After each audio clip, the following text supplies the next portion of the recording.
All right, welcome back to EL Podcast, where, we help you kind of level up your English fluency. And today, we are diving deep, deep, deep into the amazing story of Cristiano Ronaldo. Yeah.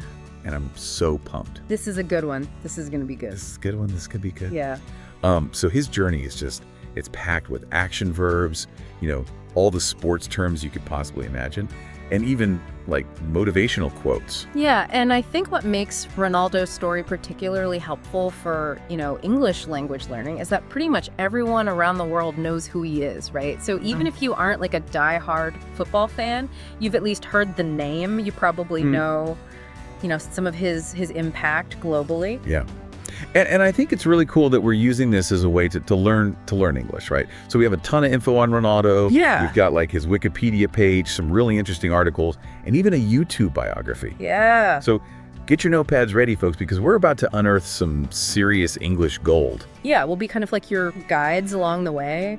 We'll point out key terms, key phrases. You can think of it kind of like a workout, for your language skills. And you'll be surprised how much you absorb just by listening and engaging with the story. Absolutely. So first up, Cristiano's early life, right? Yeah. On the island of Madeira, Portugal. And, it's such a classic underdog story that quickly just launches into like this meteoric rise. Absolutely. And here's where we start running into some football, some key football vocabulary. To join Sporting CP, which is one of Portugal's, best clubs, young Ronaldo had to participate in a trial. And so you can kind of think of that like an audition for footballers, He had to prove his skills to the coaches. And prove himself he did. Because he climbed through all the different levels of the club's youth academy. And he eventually ended up playing in the top league in Portugal. Right. And that's league, as in like a professional division of the sport. Yeah. So, it's kind of like reaching the major leagues in baseball. Exactly. And those terms are going to, they come up all the time in football commentary and reporting. So understanding those terms is really important for any English learner who's interested in the sport. So picture this, okay? Yeah. It's 2003, and Sporting CP is facing Manchester United in a Champions League match. And the young Cristiano Ronaldo is on the field. And let's just say he's playing like a man possessed. Oh, yeah. He was on fire. And who's watching from the stands? None other than Sir Alex Ferguson, the legendary manager of Manchester United. And, Ferguson, he sees something special in Ronaldo, right? He sees the raw talent, the speed, and just these incredible foot skills that he has. He was playing out of his mind. And you know what? It led to Manchester United making Ronaldo the most expensive teenager in English football history. Can you believe that? I mean, yeah, he was a teenager when they paid a whopping £12 million for his transfer. That's a lot of money. Yeah. That's a lot of pounds. Yeah. It's a great, opportunity to practice your numbers in English. Yeah. 12 million. 20 million pounds. But it wasn't just about the money. Yeah. This marked Ronaldo, becoming integral, essential to one of the biggest clubs in the entire world. Absolutely. And that's when things really exploded. Yeah. Right? He built a massive following of fans. He won trophy after trophy. And then, of course, he moved on to another giant of the sport, Real Madrid, yeah. Real Madrid. We're talking some of the biggest names in football here. We are, yeah. And these are, great descriptive words like integral, following, giant. Those are really, really good for adding some color and nuance to your English conversations.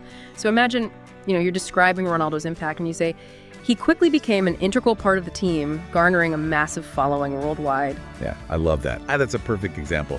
And speaking of impact, let's talk about Ronaldo's trophy haul. We're talking 7 league titles across England, Spain, and Italy. 5 Champions League titles. Wow. It's almost unbelievable. Don't forget about, his triumphs with the Portuguese national team, right? Like a European championship, Nations League title. This is where you can really get into some good comparative language. Like you could say, Ronaldo has won more Champions League titles than most players could even dream of. Right. You're not just listing his accomplishments, you're using those comparative words, Yeah. like more, most, greatest, to really emphasize his dominance. It's a great way to practice making your English more descriptive and more impactful. Definitely. And then, when we start getting into Ronaldo's, his playing style, we're going to run into even more specialized vocabulary. He's played different roles throughout his career, and he's really adapted to the needs of the team. I love how the Wikipedia entry talks about how his style has evolved, right? Yeah. Early on, he was often deployed as a winger. So, picture him out on the side of the field, using his speed to deliver crosses into the penalty area. Right. Think of crosses as these long passes that are aimed at teammates who are in a good position to score. And as a winger, Ronaldo, he was also expected to take on opponents one-on-one, so he would use his dribbling skills to get past defenders. And the descriptions of his dribbling are just amazing. I mean, they talk about, his signature chops and flip-flap moves. I mean, I'm picturing him dancing with the ball. Oh, yeah, he's incredibly, agile and creative, with the ball at his feet. But then, later in his career, he transitioned to more of a central role, becoming more of a prolific goal scorer, which basically means that, he consistently found the back of the net. And prolific is such a good word. Yeah. It just means producing a lot of something. Yeah. Right? Yeah, producing a lot of something. In this case, goals. In this case, goals, exactly. Yeah. And then there's his free kicks, right? I mean, he's a set piece specialist, which basically means that he is incredibly skilled at taking free kicks and penalty kicks. And his knuckleball free kick technique is legendary. Oh, yeah. It's where he strikes the ball in this way that makes it dip and swerve unpredictably, making it almost impossible for the goalkeeper to even get close to saving it. Yeah. I mean, come on, it sounds like something out of a comic book. Okay, I have to ask. Yeah. Can we talk about the Suyu celebration? The jump, the turn, the power stance. Oh, of course. I mean, it's become iconic. I mean, it's almost as famous as Ronaldo himself. Yeah. And it's a really, really, it's a fantastic way to practice your pronunciation. So try it with me. Su. It's not as easy as it looks. I bet our listeners are already out there practicing their Su. Right. Maybe not in the middle of a crowded place, but you get the idea. And it's not just on the field that Ronaldo is making waves. This guy, he's basically built a media empire. Oh yeah, this brings up a really interesting point about language learning, I think, right? Yeah. Because Ronaldo's autobiography, Moments, and then his documentary film that's simply titled Ronaldo and his YouTube channel, they all kind of offer these unique opportunities to practice English in different contexts. And his YouTube channel is still relatively new, but it's already a massive success. Oh yeah. It reached 10 million subscribers within a day of its launch. Wow. Can you imagine that? That's incredible. And it really shows the power of, these online platforms to connect with a global audience, especially when you're using a language as widely spoken as English. And in his autobiography, it's a great way to get a more personal glimpse into his life. His thoughts, his struggles, his triumphs. Exactly. Speaking of triumphs, one of Ronaldo's most famous quotes really captures this mindset. And he said, "Your love makes me strong. Your hate makes me unstoppable." Ooh.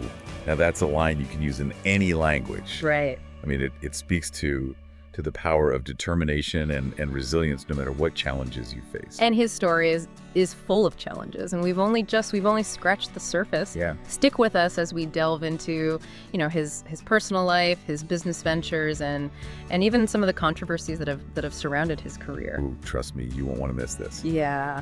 And welcome back to our, deep dive into the life and career of Cristiano Ronaldo. And as we kind of explore his personal life, you'll start to notice how his story offers these really valuable lessons in family, resilience, and even vocabulary related to relationships. Oh, absolutely. It's easy to get caught up, I think, in the glitz and glamour of his football career. But behind it all, it's a very human story. Take, for instance, his journey into fatherhood. So Ronaldo's eldest son, Cristiano Ronaldo Jr., was born in 2010. Right, and that's a great example of how English can be used to describe those family ties, right? You could say, Cristiano Ronaldo Jr. is the son of Cristiano Ronaldo, really highlighting that generational connection. Exactly. And his family continued to grow. In 2017, he welcomed twins via a surrogate.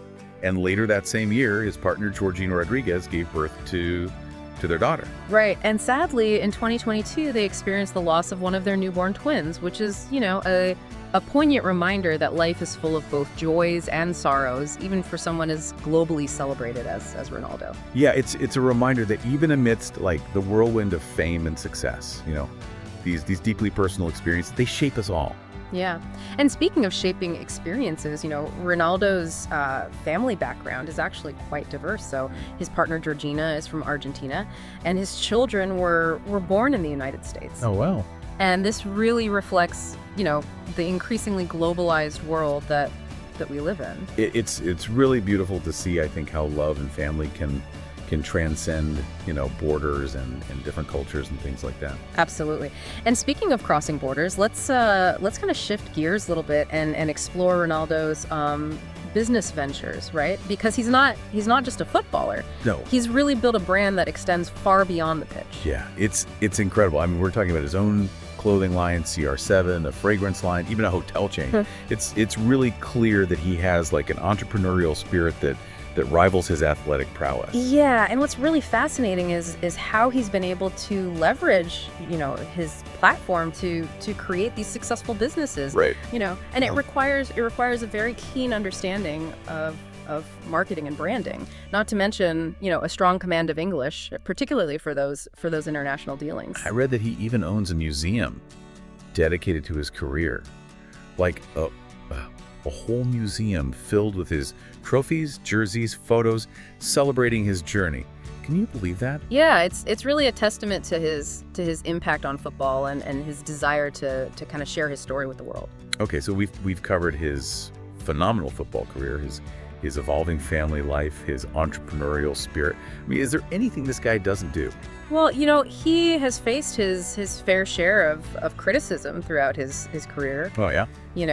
Some people argue that, his on-field persona can come across as a bit arrogant or overly expressive. Yeah, I mean, there have been moments where, his reactions on the field, they've been perceived as kind of dramatic. Yeah. But it's worth noting, I think, that football is a high-pressure, emotionally charged sport.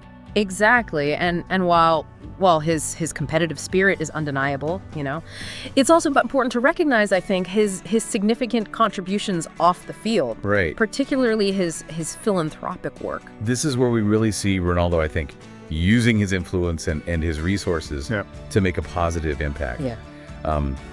He's known for supporting various charities, especially those that are focused on children's well-being. Yeah, he's been a goodwill ambassador for UNICEF. He's donated millions of dollars to disaster relief efforts. He's supported children's hospitals. He even donated his European Championship bonus to a children's cancer charity. Wow, that's incredible. Talk about putting your money where your mouth is and using your platform for good. Yeah, absolutely. And it really highlights how even amidst the pressures of professional sport and global fame, individuals can really prioritize giving back to their communities. And for English learners, this is a really great opportunity to expand their vocabulary related to philanthropy and social responsibility. Absolutely. Okay, folks, we've covered a lot of ground. I mean, from Ronaldo's humble beginnings in Madeira to his status as a global icon. From his record-breaking goals to his impactful charitable work. Yeah, what kind of stands out to you, about Ronaldo's story? What's really resonated with you the most? For me, it's the sheer determination and resilience that he's shown, throughout his entire career. He's faced so many setbacks, so many challenges, but he's always come back stronger. Right, and remember that this deep dive isn't just about Ronaldo. It's about you and your journey with English. And by listening to his story, you've encountered new vocabulary, you've practiced your listening skills, and hopefully you've gleaned some phrases that you can actually use in your everyday conversations. Exactly. And, learning a language should be enjoyable. It should be engaging. Yeah. And what's more engaging than exploring the life of someone as captivating as Cristiano Ronaldo? Right. We've got one last fascinating tidbit to share before we wrap up.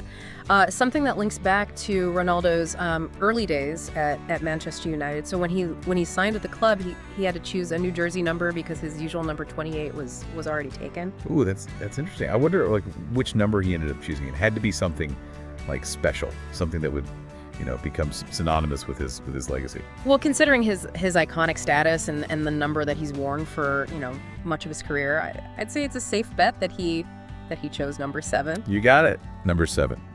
I mean, it's amazing how like a single number can become so deeply intertwined with the player's identity. It really is. And it's not just any number, right? Yep. At Manchester United, the number 7 jersey carries a special weight. It's been worn by club legends like George Best and David Beckham. Oh, wow. Talk about pressure. Yeah. But Ronaldo embraced the challenge. He did.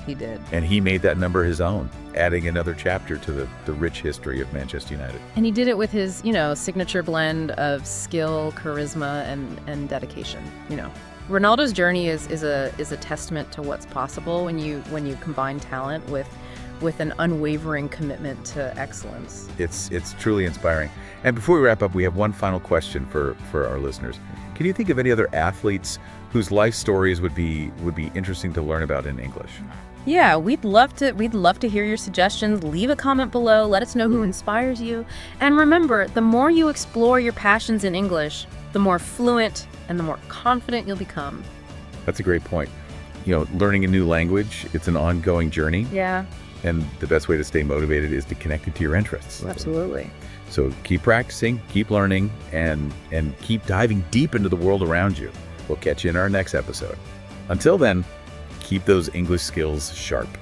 Yeah, it really is fascinating, isn't it? How like a single number can, hold so much significance, almost like a badge of honor or something, like passed down, through generations of players. It is. It really becomes more than just a number on a jersey. Yeah. It represents a legacy. A history, a standard of excellence. Totally. And think about the number 23 for Michael Jordan or the number 10 for Pele. Oh yeah. They transcend the sport itself. They do, yeah. And they become these cultural symbols. I read somewhere that Ronaldo wasn't even initially thrilled about wearing number 7. Oh, really? Yeah.